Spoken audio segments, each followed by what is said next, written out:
মরুভূমির গরম বালুতে তাজা রক্ত ঝরে হযরত বেলাল এনেছেন ঈমান কত কষ্ট করে মরুভূমির গরম বালুতে তাজা রক্ত ঝরে তবু বেলাল ছাড়েনি ঈমান পড়েছেন লা ইলাহা ইল্লাল্লাহ একবার আমরা সকলে বলি লা ইলাহা ইল্লাল্লাহ লা ইলাহা ইল্লাল্লাহ তবু বেলাল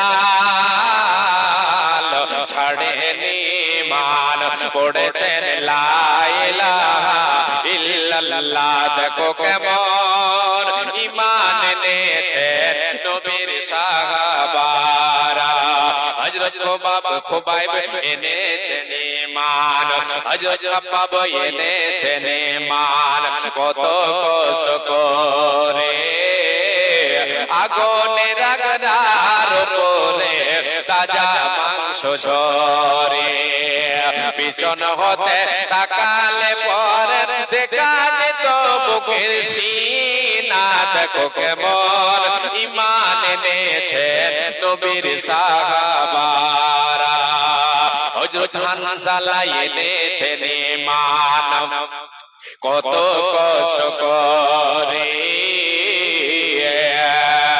নতুন বিবাহ করে তিনি ছিলেন বাসর ঘরে হযরত হানজালা এনেছেন ঈমান কত কষ্ট করে নতুন বিবাহ করে তিনি ছিলেন বাসর ঘরে যুদ্ধের এলান উঠল পেজে হলো না গোসল করা দেখো কেমন ঈমান এনেছেন নবীর সাহাবারা হযরত আলী নবীর জামাতা হযরত আলী নবীর জামাতা ছিলেন কুফা শহরে ফজরের নামাজ পড়বো বলে গেলেন আল্লাহর ঘরে ফজরের নামাজ পড়বো বলে গেলেন আল্লাহর ঘরে পিছন হতে শত্রু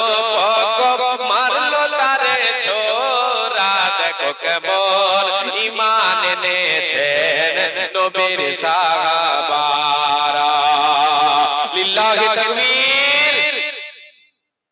ইসলাম দরদি ভাই ও বাবাজান ঈমানকে আল্লাহ তাবারক ওয়া তাআলা যাচাই করবেন যে ঈমানের ছায়াতলে আসবে ঈমান যে রাখবে মুমিন যারা মুমিনদেরকে আল্লাহ তাবারক ওয়া তাআলা তাদের ঈমান পরীক্ষা করবেন দুশমনের ভয় দেখিয়ে এই ভয় আমাকে আপনাকে ঈমান ত্যাগ করে দিতে হবে না সাহাবায়ে কেরামেরা তিনাদের উপরে তাদের উপরে অত্যাচার জুলম অত্যাচার এত হয়েছিল যে সহ্যের বাইরে হয়ে গিয়েছিল তবুও কি করেছিলেন সহ্য করেছিলেন সবর করেছিলেন ধৈর্য ধারণ করেছিলেন জি কেন শুধু ঈমান বাঁচাবার জন্য আমার আল্লাহ বলেন বান্দারে তোমার ঈমান যাচাই হবে ভয় দিয়ে তোমার ঈমান যাচাই করব দ্বিতীয় নম্বরে আল্লাহ তাবারক ওয়া তাআলা বলছেন মিনাল খাউফি ওয়াল জু'i ক্ষুধার তাড়না দিয়ে তোমাদের ঈমান যাচাই হবে তোমাদেরকে ক্ষুধার তাড়না দিয়ে তোমাদের ঈমান যাচাই করব তৃতীয় নম্বর আল্লাহ তাবারক ওয়া তাআলা বলছেন ওয়া নাকসিম মিনাল আমওয়াল মুমিনরে আমাকে আল্লাহ বলে মেনেছো আমি আল্লাহ তোমাদের ঈমানকে যাচাই করব তোমাদের ঈমানকে পরীক্ষা করব তোমাদেরকে আমি অগ্নি পরীক্ষা তোমাদের ঈমানের অগ্নি পরীক্ষা হবে তোমাদের সময়ে তোমাদের এমন হয়ে যাবে তোমাদের ধন সম্পদকে আমি আল্লাহ ঘাটতি করে দেব তাতে আমি তোমাদের লস খাইয়ে দেব তোমাদের ব্যবসাতে কখনো লস হয়ে যাবে ব্যবসায় লস হয়ে যাবে তোমার হাতে সম্পদ থাকবে না তুমি নিঃস্ব হয়ে যাবে রে বান্দা, এতে তোমার ঈমান যাচাই করব। আমি আল্লাহ তোমাকে দিয়েছে, তোমার কাছ থেকে দিয়েছে, তো তুমি আমার শুকরিয়া আদায় করছো না শুকরি বান্দা হয়ে যাচ্ছ বান্দা। এজন্য তোমার ঈমান যাচাই করব, তোমার সম্পদকে ঘাটতি করে। তৃতীয় নম্বর হলো, চতুর্থ নম্বর আল্লাহ বলছেন ওয়াল আনফুসি ওয়াত তামারাত। চার নম্বর হচ্ছে নফসের উপরে তোমার বিপদ আপদ আসবে, অসুখ আসবে, বালা মুসিবত তোমার নফসের উপরে গড়িয়ে দেব, তোমার ঈমানকে যাচাই করব রে বান্দা। পাঁচ নম্বর হলো ওয়াত তামারাত, তোমার যে জমিনে ফসল আছে রে, এই ফসলে আকাশ থেকে বৃষ্টি দিয়ে, আকাশ থেকে পাথর দিয়ে, আকাশ থেকে ঝড় তুফান দিয়ে, জমিন থেকে বন্যা যেন তোমার ফসলে পৌঁছাবে, বিভিন্ন দিক দিয়ে তোমার ফসলকে আমি নোকসান করব, তোমার ফসলের ক্ষতি করব, আর এতে দিয়ে তোমার ঈমান যাচাই করব। জি, আল্লাহ তাবারাক ওয়া তাআলা এই সব সাবজেক্টগুলির উপরে মুমিনদের ঈমানকে পরীক্ষা করবেন। জি, আমাদের পূর্বে, আমাদের পূর্বসূরি যারা, আমার পূর্ববর্তী যে ঈমানদারেরা ছিলেন, তেনাদেরকে আল্লাহ তাবারাক ওয়া তাআলা পরীক্ষা করেছেন বিভিন্ন সাবজেক্টের মাধ্যমে। একমাত্র কিসের জন্য? মুমিনের দাম বাড়াবার জন্য। জি, আপনি আমি আল্লাহকে বিশ্বাসী, আমি আপনি মুমিন, আমাকে আপনাকে আল্লাহ পরীক্ষা করছেন আমার আপনার দাম বাড়াবেন বলে। জি, আমি আপনি ভেঙে পড়ে যাব, আমাকে আপনাকে তহস নহস করে দেওয়ার জন্য আল্লাহ তাআলা পরীক্ষা করবেন না। জি, আমরা তো সৈন্যকারকে দেখেছি, সৈন্যকারেরা কি করে? লোহাকে আগুনে কি বলে, সোনাকে আগুনে দেয় না, সোনাকে আগুনে দিয়ে গলায়, এবার গলানোর পরে ওকে যে সোনাকে যে কষ্ট দেয়, ওকে যে আগুনে পোড়ায়, একে শেষ করে দেওয়ার জন্য, একে ফেলে দেওয়ার জন্য, একে কাচড়াতে ফেলে দেবে বলে কি তাকে আগুনে দেওয়া হচ্ছে? না না না, সোনাকে আগুনে দেওয়ার মানে হলো তার কাঠিত্ব প্রকাশ পাবে, যে আসল সোনা, সোনা আসল সোনা আসল থাকবে, আর নকল যেগুলি সেগুলি গলে শেষ হয়ে যাবে। বন্ধুরে, মায় আমার বোন, মুমিনকে আল্লাহ পরীক্ষা করে তার কাঠিত্যকে বজায় রাখার, তার ভেতরে কতটা ঈমান আছে এটাকে যাচাই করার জন্য। এবার সৈন্যকার যেমন সোনাকে আগুনে দিয়ে তাকে অলংকার তৈরি করে তার দাম বাড়িয়ে দেয়, তার দামটা বেড়ে যায়, অনুরূপ মুমিনেরা তোমার জীবনে বিভিন্ন ধরনের পরীক্ষা আসবে আল্লাহর পক্ষ থেকে, তোমার দাম বাড়াবে, আল্লাহর কাছে তোমার দাম বেড়ে যাবে। যেমন কর্মকার কি করে তাকে লোহাকে আগুনে দিয়ে জ্বালায়, আর জ্বালানোর পরে তাকে পিটায়, পিটানোর পরে তাকে অস্ত্র তৈরি করে, তার দামটা বাড়িয়ে দেয়। 1 কেজি লোহার দাম মনে করেন 30 টাকা, যখন সেটাকে আগুনে দিয়ে পিটিয়ে যখন তা দিয়ে অস্ত্র তৈরি করা হয়, সেটার দাম 200-400 টাকা হয়ে যায়। কেন হলো? এই জন্য যে তাকে, তার ভেতরে যা মহিলা ছিল তাকে কি করে কষ্ট দেওয়ার পরে তার দামটা বাড়লো। রে মুমিন মুমিনা, যখন আল্লাহর পক্ষ থেকে বিপদ আপদ আসবে এতে ভেঙে পড়ে যাওয়ার কোনো কারণ নেই। কেন কেন মুমিনিরে, তোমাকে বুঝে নিতে হবে আল্লাহ তোমার দাম বাড়াচ্ছে। আল্লাহ মেহেরবান, আমি গাই তোমারি গান গো, আল্লাহ দয়াবান, আমি গাই তোমারি গান। রূপে ভরা দুনিয়াটা দেখতে কত ভালো, তাই দেখার তোরে দিয়েছো আলো, দিয়েছো নয়ন আলো। অনেকে পাই না দেখতে, ওই আল্লাহ দেওনি চোখ, আল্লাহ মেহেরবান, আমি গাই তোমারি গান গো, আল্লাহ দয়াবান, আমি গাই তোমারি গান। তুমি আমায় রিজিক দিয়ে, তুমি মোদের রিজিক দিয়ে বাঁচায় আছো প্রাণ, আল্লাহ মেহেরবান, আমরা গাই তোমারি গান। বলেন সুবহানাল্লাহি ওয়া বিহামদিহি সুবহানাল্লাহিল আযীম। এ আল্লাহর গোলাম, আল্লাহ তাবারক ওয়া তাআলা মুমিনকে পরীক্ষা করেন কষ্ট দেন কিসের জন্য? তার দাম বাড়াবার জন্য। আর মুমিনদেরকে আল্লাহ তাআলা পরীক্ষা করেছেন সব চাইতে বেশি আল্লাহ তাবারক ওয়া তাআলা নবীদেরকে পরীক্ষা করেছেন। কেন? যার যেমন ঈমান হবে, যার ঈমানে যতটা মজবুতি থাকবে তার উপরে পরীক্ষা, তাকে আল্লাহ তাবারক ওয়া তাআলা বেশি করে যাচাই করবেন, তাকে তার উপরে বিপদ আপদ বেশি আসবে। জি, এটা কার বাণী? রাসূলের বাণী। বলেন সাল্লাল্লাহু আলাইহি ওয়াসাল্লাম, বিশ্বনবী বলেন আশাদুন নাসি বালাআল আম্বিয়াউ তুম্মাল আমসালু ফাল আমসাল।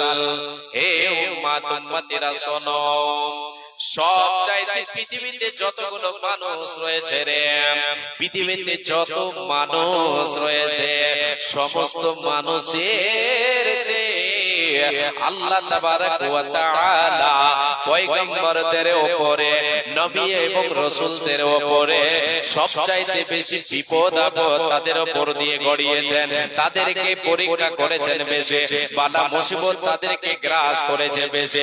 কেন? কেন? এ আল্লাহর গোলাম, আমি আপনাদেরকে বলে, বৃক্ষ যত বড় হবে, বৃক্ষ যত বড় হবে তাকে বাতাসের সঙ্গে মোকাবিলা করতে হবে বেশি। কথাটা সত্যি না মিথ্যা? বলেন তো। জি, সত্য। বৃক্ষ যদি বড় হয়, বড় হয়, তাহলে তাকে বাতাস লাগে বেশি। এবার বৃক্ষটা যদি ছোট হয়, ছোট গাছটা ছোট, তাহলে ওকে বাতাস লাগবে কম। দেখবেন নাই বাতাসে বাতাস, তালের গাছের তলে গিয়ে আপনি বসেন, ওখানে বসেন, দেখবেন তালের গাছে যেন সন সন সন সন করছে, বাতাস করছে না, বই না, তবুও যেন একটা আওয়াজ পাওয়া যায়। বাতাস যেন তালের গাছকে বেশি লাগে, খেজুরের গাছ লম্বা এগুলোকে বেশি লাগে। বড় বৃক্ষ যত হবে তাকে ঝড়ের সঙ্গে মোকাবিলা করতে হয় বেশি। যদি বৃক্ষ ছোট হয় তাকে ঝড়ের সঙ্গে মোকাবিলা করতে হয় কম। অনুরূপ নবীদের ঈমান হলো এক নম্বরের ঈমান। ঈমানে কোনো ভেজাল নাই, ঈমানে কোনো কমতি নাই। আল্লাহ তাআলা নবীদেরকে বেশি বেশি পরীক্ষা করেছেন, যাচাই করেছেন। এই আল্লাহর গোলাম হযরত ইব্রাহিম আলাইহিস সালাতু ওয়াস সালামের জীবনে আল্লাহ তাআলা নবী ইব্রাহিমকে 100 এর মতো, 100 চাইতেও বেশি কি করেছেন? পরীক্ষা করেছেন। বিভিন্ন পরীক্ষায় আল্লাহ তাবারক ওয়া তাআলা তাকে ফেলে দিয়েছেন, বিপদ আপদ দিয়েছেন, পরীক্ষা করেছেন। প্রত্যেকটা পরীক্ষায় নবী ইব্রাহিম পাস করেছেন বলে আল্লাহর হাবিব হয়ে গেছেন, আল্লাহর বন্ধু, আল্লাহর দোস্ত হয়ে গেছেন ইব্রাহিম খলিলুল্লাহ। জি, আল্লাহ যাচাই করেছেন নবী ইব্রাহিমকে। আল্লাহ যাচাই করছেন আমার নবী ইব্রাহিম আমাকে ভালোবাসে না তার ছেলেকে ভালোবাসে। আল্লাহ তাবারক ওয়া তাআলা যাচাই করছেন। সংক্ষেপে একটু একটু করে আপনাদেরকে বলে আমি এগিয়ে যাচ্ছি। নবী ইব্রাহিম আলাইহিস সালাতু ওয়াস সালাম জীবনের, ওনার জীবনের ৮০-৮২ বছর চলে গেল, একটাও সন্তান নেই, একটাও সন্তান নেই। যে মিশন তিনি চালাচ্ছেন, যে আল্লাহর দ্বীন প্রচার করছেন, যে ইসলাম, যে ধর্ম প্রচার করছেন, প্রসার করছেন, এই ধর্ম, এই মিশন চালাবার কেউ নেই, একটাও সন্তান নেই। আল্লাহর কাছে বলছেন, আল্লাহ হে রব্বুল আলামিন, তুমি আমাকে একটা সুসন্তান দাও। রব্বি হাবলি মিনাস সালিহিন। হে আল্লাহ তাআলা, তুমি আমাকে একটা সুসন্তান দাও, আমাকে একটা ধৈর্যশীল সন্তান দাও। মাবুদ রে, যে মিশনের হাল তুমি আমাকে ধরিয়েছো, যে হালের মুঠো আমাকে ধরিয়েছো, এই হালের মুঠো ধরবে কে? আমি মারা গেলে কে ধরবে? আল্লাহ তোমার কাছে আমি চাই, তুমি আমাকে একটা সুসন্তান দাও, আমাকে একটা ধৈর্যশীল সন্তান দাও। এই সন্তান আমার আপনার দেওয়া এই মিশন চালাবে, আমার এই ইসলামকে প্রচার করবে, আমার ধর্মকে সে প্রসার করবে। আপনি যে ধর্মে, আমার ধর্মকে প্রচার প্রসারের জন্য আমাকে প্রেরণ করেছেন, আমার ছেলে সেই মিশনের হাল সে ধরবে। এই বলে আল্লাহর কাছে চাইলেন। আল্লাহ তাআলা এক গোলাম দিলেন, 100 সন্তান দিলেন, সুসন্তানের সুসংবাদ দিলেন। সংক্ষেপে বলছি শোনেন, 80-82 বছর বয়সে, বৃদ্ধ বয়সে নবী ইব্রাহিম সন্তানকে পেলেন। এবার আল্লাহ তাবারক ওয়া তাআলা পরীক্ষা করেছেন নবী ইব্রাহিমকে। আমার আল্লাহ নবী ইব্রাহিমকে স্বপ্ন যোগে দেখাচ্ছেন, রে ইব্রাহিম তুমি তোমার সন্তানকে আমার রাস্তায় কুরবানি করো। সন্তান ভূমিষ্ঠ হওয়ার পরে, কিছুটা বড় হওয়ার পরে, যখন দৌড়ঝাঁপ করতে শিখেছে, এইরকম বয়সে যখন পদার্পণ করেছে, আল্লাহ তাবারক ওয়া তাআলা পরীক্ষা করছেন নবী ইব্রাহিমকে। ইব্রাহিম রাতে স্বপ্নে দেখছেন, দেখাচ্ছেন আল্লাহ। আল্লাহ বলছেন নবী ইব্রাহিম তুমি তোমার সন্তানকে আমার রাহে কুরবানি করো। নবী ইব্রাহিম একদিন, 2 দিন, 3 দিন ধরে সেই স্বপ্ন যেন দেখছেন। ছেলেকে বলছেন, বেটা রে, এ আমার সন্তান তুমি শোনো, আমি যেন স্বপ্ন যোগে দেখছি, ইন্নী আরা ফিল মানামি আন্নী আযবাহুকা ফানদুর মাযা তারা। ওই আমার বেটা সন্তান, কলিজার টুকরা রে, আয় তোমাকে, আয় এখানে আয়। বেটা রে, আমাকে আবার আল্লাহ স্বপ্ন যোগে দেখাচ্ছে, আমি যেন তোমাকে আমি আল্লাহর রাহে কুরবানি করছি।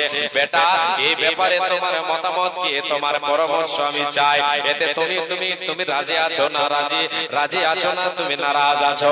বেটা তুমি তোমার মতামত দাও, তোমার সঙ্গে আমি পরামর্শ করছি। বেটা জবাব দিচ্ছেন নবী ইসমাইল জবাব দিচ্ছেন, বাবা আপনাকে আল্লাহ যে অর্ডার করেছেন, যে হুকুম করেছেন, যে আদেশ করেছেন, এই আদেশ আপনি পালন করেন। আমি আপনার সন্তান, আমাকে ধৈর্যশীলদের মধ্যে পাবেন, আমাকে ধৈর্যশীল পাবেন। আপনি আপনার কাজ চালিয়ে যান, আল্লাহর হুকুম আপনি পালন করেন। আরে আল্লাহর গোলাম নবী ইব্রাহিম সন্তানকে নিয়ে চললেন মিনার মাঠে জবে করার জন্য, আল্লাহর পথে কুরবানি করার জন্য। আল্লাহ তাবারক ওয়া তাআলার পথে, আল্লাহর রাহে নবী ইব্রাহিম কুরবানি করতে শুরু করেছেন। এবার এই মুহূর্তে আল্লাহ তাআলা বুঝে গেলেন নবী ইব্রাহিম এই পরীক্ষায় পাস করে গেছেন। ইব্রাহিম পাস করে গেছেন, আল্লাহ তাআলা অর্ডার করে দিলেন ইব্রাহিমকে আল্লাহ তাবারক ওয়া তাআলা নবী ইসমাইলের বদলে একটা পশু প্রেরণ করলেন। ওই জান্নাতি একটা পশু প্রেরণ করে দিলেন এবং নবী ইব্রাহিমের হাতে জবে করে দিলেন, এই সন্তানকে বাঁচিয়ে দিলেন। আল্লাহ তাআলা দেখে নিলেন নবী ইব্রাহিম তার সন্তান থেকে আমাকে বেশি ভালোবাসে। রে আল্লাহর গোলাম, যখন আল্লাহ কোন মুমিনকে বেশি ভালোবাসেন, তার ভালোবাসা যাচাই করতে চান, তখন তাকে পরীক্ষা করে থাকেন, যেমন নবী ইব্রাহিমকে পরীক্ষা করেছিলেন। খোদার প্রেমে কি আনন্দ, আল্লাহর প্রেমে কি আনন্দ সবাই জানে না, খোদার প্রেমে কি আনন্দ সবাই বুঝে না। প্রেম বিনা প্রাণ বন্ধুরে দেখা পাবে না, আল্লাহর প্রেমে কি আনন্দ সবাই জানে না, নবীর প্রেমে কি আনন্দ সবাই বুঝে না। প্রেম বিনা প্রাণ বন্ধুরে দেখা পাবে না। নূহ নবীর বন্যা এলো, সব ডুবিয়া শেষ হইল। নূহ নবীর বন্যা এলো, সব ডুবিয়া শেষ হইল। খোদার প্রেমিক বাঁচিয়া গেল, খোদার প্রেমিক বাঁচিয়া গেল, আপন সন্তান বাঁচল না। প্রেম কি রে, প্রেম বিনা প্রাণ বন্ধুরে দেখা পাবে না। প্রেম বিনা প্রাণ বন্ধুরে দেখা পাবে না। ইব্রাহিম খলিলুল্লাহ ছিলেন, পুত্র ইসমাইলকে কুরবানি দিলেন। এ তো কুরবানি নয়, কুরবানি নয়, শুধু প্রেমের বাহানা। প্রেম কি রে, প্রেম বিনা প্রাণ বন্ধুরে দেখা পাবে না। নারায়ে তাকবীর। জি, এই হচ্ছে হচ্ছে পরীক্ষা। নবীদেরকে আল্লাহ তাআলা পরীক্ষা করেছে সবচাইতে বেশি, সবচাইতে বেশি পরীক্ষা করেছেন। কে বলেছেন এটা? নবী সাল্লাল্লাহু আলাইহি ওয়াসাল্লাম বলেছেন, আশাদুন নাসি বালাআল আম্বিয়া। জি, দুঃখ কষ্ট বেশি পরীক্ষা করেছেন আল্লাহ তাআলা নবীদেরকে বেশি। নবী আইয়ুব আলাইহিস সালাতু ওয়াস সালামকে আল্লাহ তাবারাক ওয়া তাআলা বহু দিনাকে আল্লাহ তাবারাক ওয়া তাআলা নবী আইয়ুব আলাইহিস সালাতু ওয়াস সালামকে পরীক্ষা করেছেন। দিনাকে পরীক্ষা করেছেন শারীরিক অসুখ দিয়ে। জি, শারীরিক অসুখ দিয়ে। কেমন অসুখ ছিল? সারা শরীরে যেন অসুখ, চর্মরোগ, চর্মরোগ, এমন অসুখ যে তার পাশে বিবি বাল বাচ্চা কেউ থাকেনি। এই অসুখে পড়ে আইয়ুব নবী আল্লাহকে বলছেন, আল্লাহ, হে আল্লাহ তাআলা, আন্নী মাসানিয়াত দুররু ওয়া আনতা আরহামুর রাহিমিন। মাবুদ রে, তুমি আমাকে অসুখ দিয়েছো, তুমি আমাকে পরীক্ষা করেছো, তুমি আমাকে বালা মুসিবত দিয়েছো। আল্লাহ, হে আল্লাহ তাআলা, তুমি আমাকে অসুস্থ করেছো, আমার শরীরে যেন তুমি অসুখ দিয়েছো, হে রব্বুল আলামিন। আর আমি এটা জানি রে আল্লাহ, তুমি হলে রহমান, তুমি হলে রহিম, ওয়া আনতা আরহামুর রাহিমিন। আল্লাহ, তুমি তো হলে দয়ালু রে দয়ালু, তুমি তো হলে দয়ালু রে দয়ালু। হে আল্লাহ তাআলা, আমাকে বড় অসুখ যেন গ্রেফতার করেছে, তোমার পক্ষ থেকে অসুখ এসেছে, তোমার পক্ষ থেকে বিপদ এসেছে, এই বিপদে আমাকে গ্রেফতার করেছে, এই বিপদে আমাকে গ্রাস করেছে। আল্লাহ, তুমি তো হলে দয়ালু রে দয়ালু। আল্লাহ তাবারাক ওয়া তাআলার কাছে দোয়া করতে থেকেছেন। আল্লাহ রাব্বুল আলামিনের নবী আইয়ুব আলাইহিস সালাতু ওয়াস সালাম হাল ছেড়ে দেননি। কেন? আল্লাহর এটা পরীক্ষা। আল্লাহ তাআলা পরীক্ষা করেছেন, আল্লাহ তাআলা যাচাই করছেন, ঈমান যাচাই করছেন। অপর দিকে শয়তান নবী আইয়ুব আলাইহিস সালাতু ওয়াস সালামকে যেন ঘোচা দিতেই আছে। আইয়ুব রে, যে রবের উপরে ঈমান এনেছে, যে রবকে আল্লাহ বলে মানিস, যেই রবকে ওয়াহদাহু লা শরীক বলে মানিস, সেই রবকে এত কষ্ট দেয়, এতদিন ধরে, বেশ কিছুদিন ধরে তোমাকে কষ্টে রেখেছে, তুমি সেই রব থেকে তুমি ফিরে আসো, ঈমান ছেড়ে দাও, তুমি ঈমান থেকে ফিরে আসো। এই করে অপর দিকে শয়তানের যেন কুমন্ত্রণা, সে শয়তান যেন কুমন্ত্রণা দিচ্ছে। আল্লাহ রাব্বুল আলামিনের নবী আইয়ুব আলাইহিস সালাতু ওয়াস সালাম অটল থাকলেন, আল্লাহর কাছে দোয়া করলেন।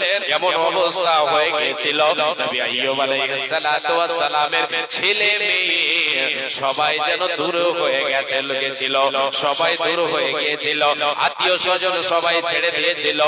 নবী আইয়ুব আলাইহিস সালাতু ওয়াস সালামের ধন সম্পদ যা ছিল সব শেষ হয়ে গিয়েছিল।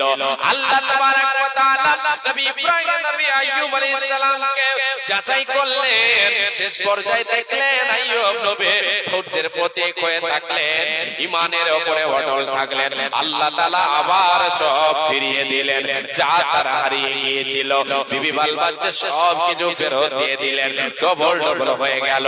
ধন সম্পদ যা ছিল তার ডবল আল্লাহ তাআলা দিলেন। রে আল্লাহর গোলাম, আল্লাহ তাআলা যুগে যুগে কালে কালে ঈমানদারদের ঈমানের অগ্নি পরীক্ষা করেছেন। অতএব মুমিনের, তুমি যতদিন বেঁচে আছো, তোমার জীবনেও পরীক্ষা আসতে পারে, তোমাকেও আল্লাহ যাচাই করবে, ছেড়ে দেবে না, দেবে না, দেবে না। বাপজান, বিশ্বনবী সাল্লাল্লাহু আলাইহি ওয়াসাল্লাম বলেছেন, উম্মাহ, যখন তোমার উপরে কোনো বালা মুসিবত আসবে, তখন তুমি আমার উপরে যে মুসিবতগুলো এসেছে, যে পরীক্ষাগুলি আল্লাহ তাবারাক ওয়া তাআলা আমাকে করেছেন, আমার উপরে যে আমার কওমের লোকেরা, আমার উম্মতেরা বেঈমান যারা মুশরিকেরা আমার উপরে যে অত্যাচার করেছে, জুলম অত্যাচার করেছে, যে বিপদ আমাকে দিয়েছে, সেগুলিকে তোমরা স্মরণ করো। রে আল্লাহর গোলাম, আজকে আমরা অনেক সুখে আছি, আমাদের সুখের শেষ নাই। আজকে আমরা দুঃখে পড়লে আমরা হতাশ হয়ে যাই, কষ্টে পড়লে আমরা হতাশ হয়ে যাই। মুমিন কখনো হাল ছেড়ে দেয় না, বিপদে পড়লে মুমিন হাল ছেড়ে দেয় না, হালের মুঠো ধরে থাকে। এটা হলো মুমিনের বৈশিষ্ট্য। কেমন বিশ্বনবী সাল্লাল্লাহু আলাইহি ওয়াসাল্লাম বলেছেন, মাতালুল মুমিনি কামাতালিজ জারঈ লা তাজালুর রিয়াহু।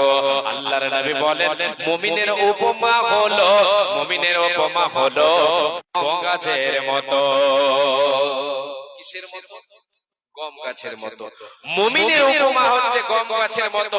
মুমিন মুমিনা বিপদে পড়ে, আল্লাহর পরীক্ষায়, আল্লাহর আজমাইশে পড়ে, সে কখনো হাল ছেড়ে দেয় না, সে কখনো ভেঙে পড়ে যায় না। মুমিনের উদাহরণ হচ্ছে গম গাছের মতো। আপনাদের দিকে গম চাষ করে? গম চাষ করে? ও আচ্ছা আচ্ছা, করে তো। গম চাষ করে।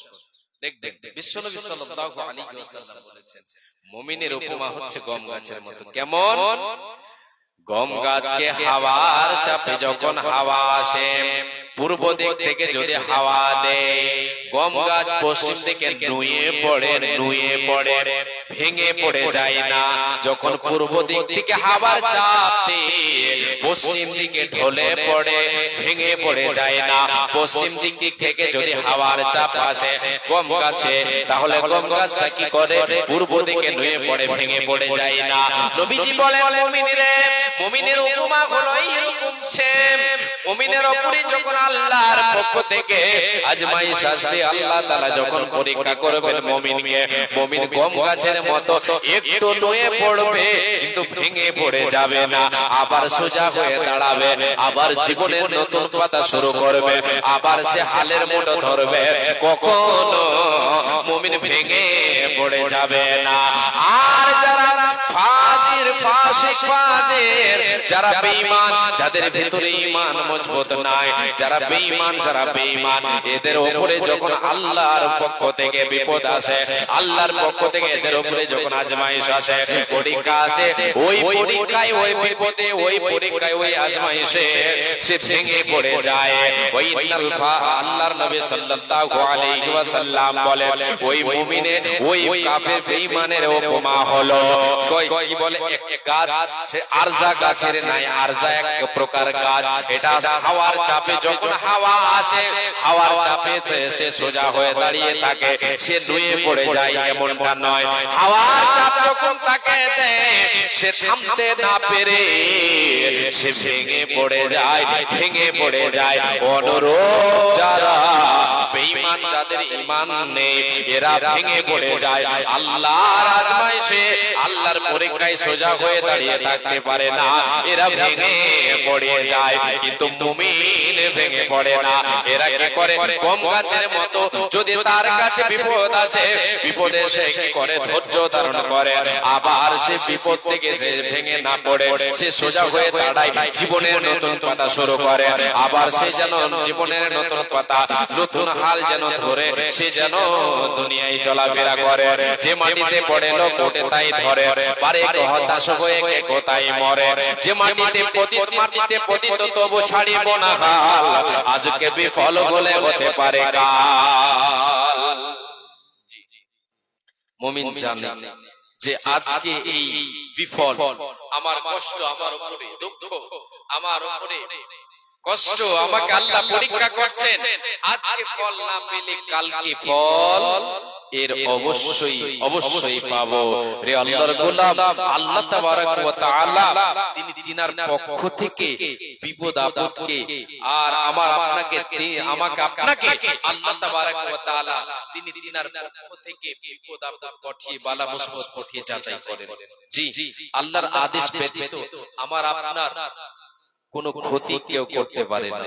জি, আল্লাহ তাবারক ওয়া তাআলা বলছেন, বান্দা, মা আসাবা মিন মুসিবাতিন ইল্লা বিইذنিল্লাহ এরে আমার গোলামেরা তোমরা শুনে নাও, কোন বিপদ কোন মুসিবত কোন বালা তোমাকে স্পর্শ করতে পারে না যতক্ষণ আমার অর্ডার না হয়, যতক্ষণ আমি আল্লাহ অর্ডার না করে আমার পক্ষ থেকে যখন অর্ডার হয়ে যায়, আমি যখন ইঙ্গিত ইশারা করে দিই তোমাকে গিয়ে বিপদ গ্রাস করে, তোমাকে গিয়ে বালা মুসিবত গ্রাস করে, আমার যাচাই তোমার উপরে শুরু হয়ে যায়, আমি তোমাকে পরীক্ষা করতে শুরু করি। মুমিন রে, তুমি যদি হাল ছেড়ে দাও তাহলে তোমার ঈমান মজবুত নাই, আর যদি তুমি হালের মুঠা যদি মজবুত করে ধরে রাখো তাহলে তোমার ঈমান সত্যিকারী ঈমান আছে।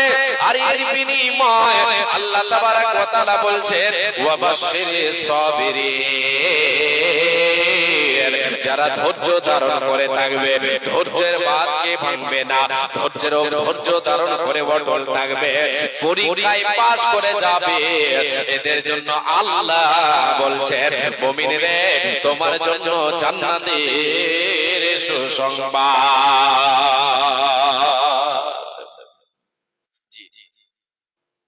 কার জন্য? মুমিনদের জন্য। মুমিনের উপরে আল্লাহ তাবারাক ওয়া তাআলা পরীক্ষা করে থাকেন, বিপদ আপদ বালা মুসিবত দিয়ে যাচাই করেন। জি, নবীদের আল্লাহ তাবারাক ওয়া তাআলা সবচাইতে বেশি কষ্ট দিয়েছেন।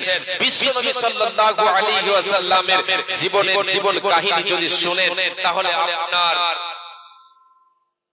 অন্তরটা যেন কেঁপে উঠবে, শরীরের লোম দাঁড়িয়ে যাবে যদি আপনার ভেতরে ঈমান থাকে। জি, আমার আপনার উপরে যদি বিপদ আপদ আসে তাহলে আমাকে আপনাকে স্মরণ করতে হবে যে আমার আপনার পূর্বে নবীদেরকে এবং ঈমানদারদেরকে আল্লাহ তাআলা যাচাই করেছেন, আমাকেও যাচাই করবেন, এতে আমার লাভ আছে। মুমিনের সর্ববিষয় কল্যাণকর। জি, মুমিনকে যদি আল্লাহ তাআলা সুস্থ রাখেন এটাও তার জন্য ভালো। মুমিন তাতে কি করবে? আল্লাহ শুকরিয়া আদায় করবে। মুমিনকে যদি আল্লাহ তাআলা যাচাই করেন, পরীক্ষা করেন, এটাও মুমিনের জন্য ভালো। কেন? মুমিন কি করবে? তাতে ধৈর্য ধারণ করবে, আল্লাহর গুণগান করবে। মুমিনের সর্ববিষয় কল্যাণকর, মুমিনের কিছু হারাবার নাই, মুমিনার কিছু হারাবার নাই। বিশ্বনবী সাল্লাল্লাহু আলাইহি ওয়াসাল্লাম বলছেন, এই উম্মত উম্মতিরা যখন তোমার উপরে কোন বালা মুসিবত আসবে, আল্লাহর পক্ষ থেকে কোন তোমাকে যখন আল্লাহ তাআলা যাচাই করবেন, রে উম্মত উম্মতিরা, সে সময় আমি নবীজি আমার বিপদের কথাগুলি তোমরা স্মরণ করবে। আমাকে যে আল্লাহ কষ্ট যে বিপদ দিয়েছেন, যে যাচাইগুলি করেছেন, যে পরীক্ষাগুলি করেছেন, আমার জীবনে যে কষ্টগুলি হয়েছে, এগুলিকে তোমরা একটু স্মরণ করবে, এগুলিকে তোমরা স্মরণ করবে। কেন? সবচাইতে আমাকে সবচাইতে বেশি আল্লাহ তাবারাক ওয়া তাআলা যাচাই করেছেন। রে আল্লাহর গোলাম, বিশ্বনবী সাল্লাল্লাহু আলাইহি ওয়াসাল্লামের বাল্য থেকে নিয়ে মানে জন্মের পর থেকে নিয়ে মৃত্যু পর্যন্ত জীবনটা নবীজির কষ্টের জীবন চলেছে। সবচাইতে বেশি যে সময়গুলো অতিবাহিত হয়েছে সেগুলি কষ্টের সময় অতিবাহিত হয়েছে। বিশ্বনবী যখন মায়ের পেটে ছিলেন, বাবা গেলেন মদিনায় বাণিজ্যে যাওয়ার পরে, ব্যবসায় যাওয়ার পরে মারা গেলেন। বিশ্বনবী পেটে আছে, এতিম হয়ে গেলেন, বাবা হারা হয়ে গেলেন, ভূমিষ্ঠ হলো। বিশ্বনবী দুনিয়ায় আসলেন, আসার পরে আল্লাহর নবী দুনিয়ায় যখন আসলেন, ইয়াতিম হালে আসলেন, মায়ের ছায়া তলে থাকলেন কতদিন? 6 বছর যখন বয়স, মা দুনিয়া ছেড়ে চলে গেলেন। যখন 8 বছর বয়স, নবীজির দাদা আব্দুল মুত্তালিব তিনিও দুনিয়া ছেড়ে চলে গেলেন। আল্লাহর নবীর জীবনে কষ্টের জীবন, কতটা কষ্টের যে বাল্য অবস্থায়, পেটে থাকা অবস্থায় বাবা হারালেন, 6 বছর বয়সে মা হারালেন, মাথার ছাতাগুলিকে হারিয়ে দিলেন। আল্লাহ তাবারাক ওয়া তাআলা নবীকে যেন যাচাই করছেন, নবীকে বিপদের সম্মুখীন করছেন। 8 বছরের যে মাথার ছাতা হলো দাদাও দুনিয়া ছেড়ে চলে গেলেন। বিশ্ব নবীর জীবনে কষ্ট আর কষ্ট রে আল্লাহর গোলাম একবার স্মরণ করে, একবার স্মরণ করে আপনাকে স্মরণ করতে হবে বিশ্ব নবী সাল্লাল্লাহু আলাইহি ওয়াসাল্লামের জীবনের কষ্টের যে সময়গুলো সেগুলি স্মরণ করতে হবে, তবে যে আপনি সান্ত্বনা পাবেন। সান্ত্বনা নেওয়ার জায়গা হচ্ছে এটাই, ইয়াতীম হইয়া নবী এলেন ধরায়, মায়ের ওদরে থাকতে নবী পিতাকে হারায়। ইয়াতীম হইয়া নবী এলেন ধরায়, মায়ের গর্ভে থাকতে নবী পিতাকে হারান। বাবু সাপানি চোতে গেলে আর না পিতা ফিরে এলেন, মদিনা বাণী চোতে গেলে আর না পিতা ফিরে এলেন, বাণী চোতে গিয়া পিতা ফাঁকি দিয়া যান।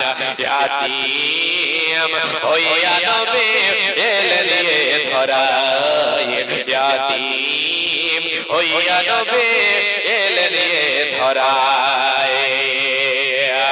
দাদা ছিলেন লালনকারী, একদিন শিশু মায়ের গলা ধরিয়া অবুঝ শিশু কয়ে কাঁদিয়া, সকল শিশু আব্বা আছে মোর বাবা কোথায়। ইয়াতীম হইয়া নবী এলেন ধরায়, ইয়াতীম হইয়া নবী এলেন ধরায়। ইয়াতীম শিশু লইয়া সাথে মাতা চলিলেন মদিনাতে, আসার পথে নবীর মাতা হইলেন বিদায়। ইয়াতীম হইয়া নবী এলেন ধরায়। দাদা ছিলেন লালনকারী, 8 বছরে গেলেন ছাড়ি, চাচা যে আবু তালেব ছিলেন হইলেন সোহাগ।